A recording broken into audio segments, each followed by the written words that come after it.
Downloading and installing SketchUp on Windows. How?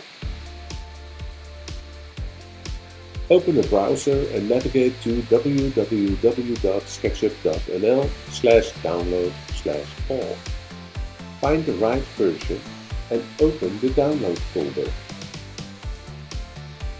It's a compressed zip file, so you need to unzip it and open up that unzipped folder.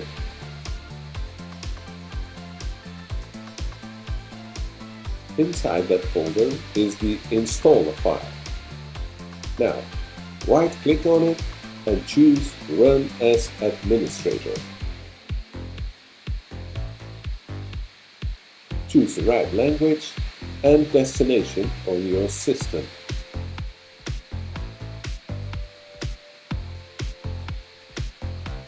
Once finished, there should be some shortcuts icon on the desktop. Click to start or pin the icon in the taskbar.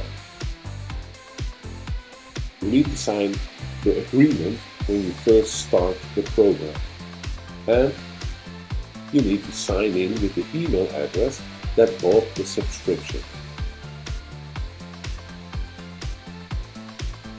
That's it. Happy modeling! There you go!